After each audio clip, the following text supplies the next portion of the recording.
Hello everyone, welcome again. Sanjeev here. Anyway, so today I wanted to share a little bit more on some of the things I have learned, and today's topic will be on successful investing tips. Now, these are not all, since there's so many investing tips out there, but these are some of the key ones that I think are important to acknowledge or understand. So the first one that I have, understand the nature of your investment and the market. So this comes about in any investments, for instance, sorry, and that is basically really understanding what the investment is and how does it work. If you were to buy a property, you're basically going to gonna do your background check on the area, gonna do the background check on how much all the other properties around there cost, how much rental rate you can get, and so on.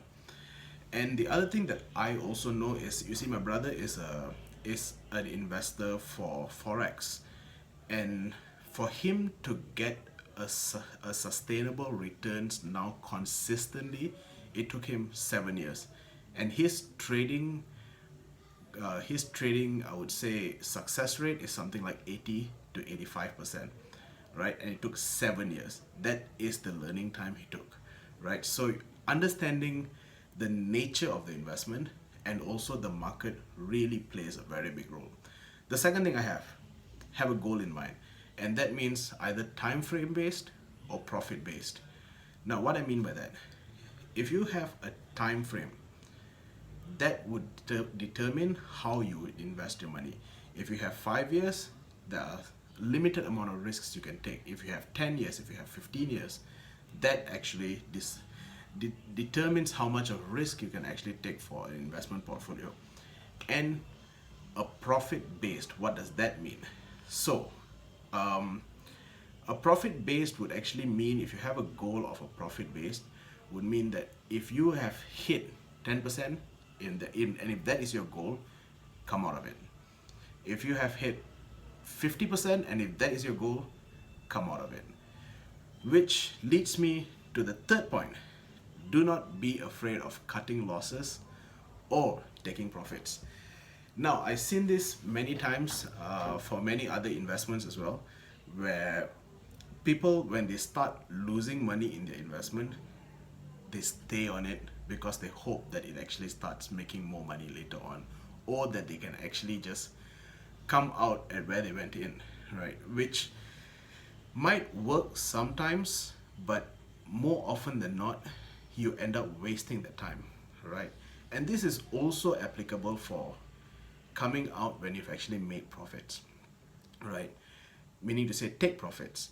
And I've also seen investors where they see the investment going up 15%, 20%, and they decide to stay on in it because they feel like, oh, you know what, it has hit 15%, let's stay and let's see how much more it can go. But the real idea here is you should take your profits out, right? That is basically the best way to do it, so that you actually lock your profits at where you've made it. Now, lastly, number 4, use leverages, but not excessively. What do I mean by that? Leverages. So if you look at properties, you have bank loans that leverage your buying. So obviously we can't buy a property that is $500,000 in cash. So you would leverage on the bank to actually give you that loan. Same goes to stocks and currency. We have things like margin trading and contra. Right? When it comes to unit trust, you have things like your EPF investments that you can actually leverage on. So as we know, interest grows on how much you have invested. So if it's 10,000 ringgit, 10%, that is 1,000 ringgit. 100,000 ringgit, 10% is 10,000 ringgit.